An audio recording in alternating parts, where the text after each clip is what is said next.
cousin about something I'm going through mentally, sometimes I can feel alone in it, and I may not feel that you can understand what I'm going through. All right. Thank you, God. All right.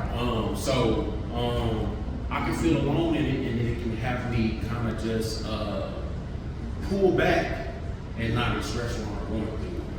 And some of the things about what we can do as a community, as a culture, is to have a judgment-free atmosphere. I think it's the worry of being judged. If we can have a judgment-free environment, we can be better off and be more prone to coming to ask for help.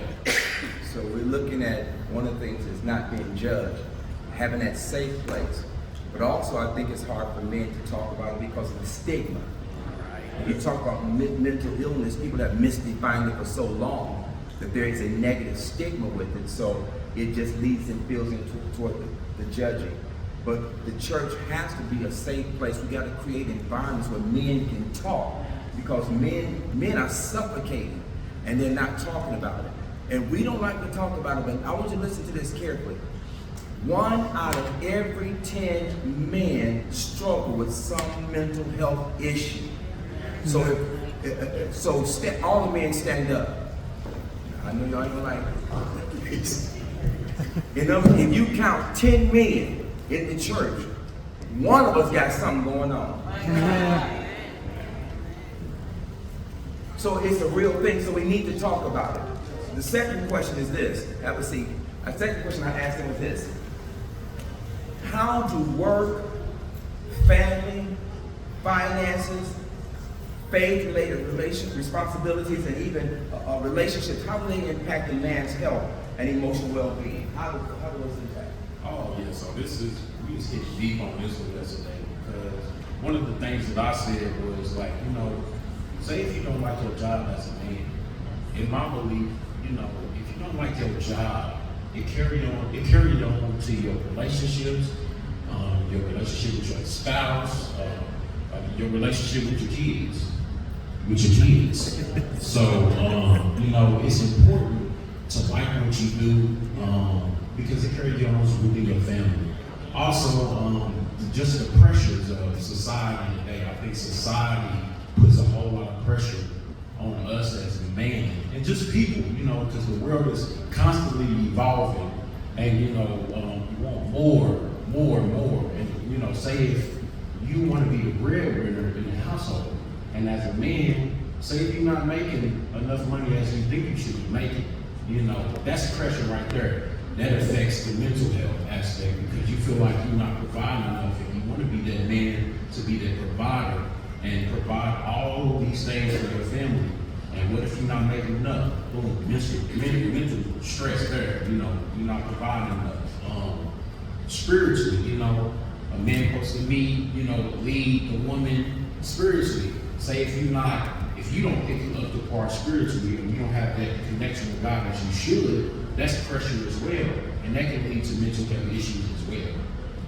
We talked about that yesterday a lot, and I believe, if you don't feel like you being that leader, it affects your mental health. And they added to that when you're in a relationship, especially husband and wife, they said one of the things you need to start doing is having conversations with your spouse and saying, hey, let's talk about these things.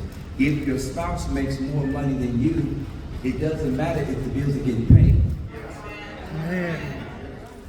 And another thing we talk about is like just having that mindset. Because you got some men, I can't speak for all men, but if I ain't done this, it ain't gonna get done. I gotta do this. It's gotta be all on me.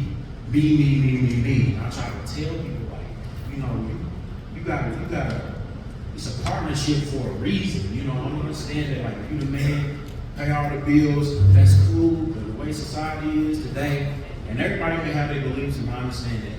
But, like, to take a little pressure off of you as a man, that's the reason why you got a spouse. That's the reason why you got, it's a partnership. And I'm all about, teamwork. Teamwork, make the dream work, as y'all say. You know what I'm saying? If you struggle with something And you know, another thing my brother mentioned was communication. Communicate that, and so your spouse will know. Sometimes as a man, you want to be hard, or you want to, all right, I got this. You know, I got it. You know, I ain't even gonna let her know that I'm weak. You know, it's that fear of coming off as weak. But like, understand, it's a partnership, and if your spouse loves you, or you know, anybody in your family loves you, it takes a team. You know, and I think we need to get more back to, you know, going back to the community, what the church would do, just having that community piece, so you can help each other. Okay, and lastly, the question was asked is, what role can the church play in supporting men's health, practically and spiritually? Okay, so we was talking about this, and we, you know, I mentioned Jared, you know, just having a men's group, men's ministry, where we can come and express what we're going through. Also, you know, having mental health professionals, you know, come to us, and you know, as you said yesterday, Pastor, like, you know, we need to have a better understanding about mental health, because most people may not know what all kind of ties into mental health. So I think, you know, being more educating on that and bringing it to the church, and like you said, preach it, let it be known to the community and, you know, the congregation, you know, because most people, you know, if you preach it, people get more comfortable, and they may come up and like, look, this is what's going on with me, Pastor, you know, let's go back there and talk about it, just like, you know, when you have community, you know, go back there and talk about what you got going on, and, you know, you can better take care of your mental health. Know that you have that support, because a lot of us may feel surrounded but not supported. I want to thank Justin, and again, we have more and more people that's in the celebrity world that's speaking out, and I think that should at least induce us to start having conversations even at our own church assembly, expanding, because see, the thing is, men are catching hell every day. You know, sometimes on the job they're treated less than, you know, and sometimes just trying to feel like I want to be able to do this, I want to provide for my family, I want to do the things right. And sometimes men are overwhelmed, and we don't have these conversations, but it's good to know that as iron sharpens iron, so does one sharpen another. It's good to have other brothers that you can talk to about what you're dealing with, what you're going through. Who is your confidant? Who's the person? What we do as men, we just simply absorb it and we internalize with it. Now I gotta do this, and it comes out sometimes frustrating, and the people that we love the most are the ones that we hurt the most. Yes. And so I'm hoping that this conversation, you know, you did an awesome job, Justin. I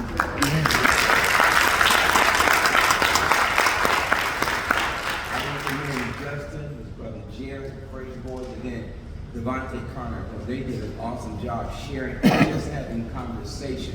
And one of the best places that we can start talking about mental health awareness, start talking about it in your home. Start bringing up the issues that worry you, that plague you. Find that safe space.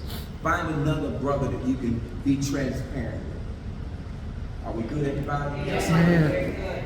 Now, I hope this has not put you to sleep, but it has opened our eyes to this need for making sure that we are aware of mental health, especially in this time of need. Because watch this. Jesus says in Matthew, if you want to really, I'm going to put it in Hudson's remix, if you want to destroy a home, buy the strong man first. Yes. I ain't got the Bible reading. So in other words, if you want to take down someone, you find the leader. And if the enemy can take the leader out, can you imagine what he does to our family? Thank you, Mr. President.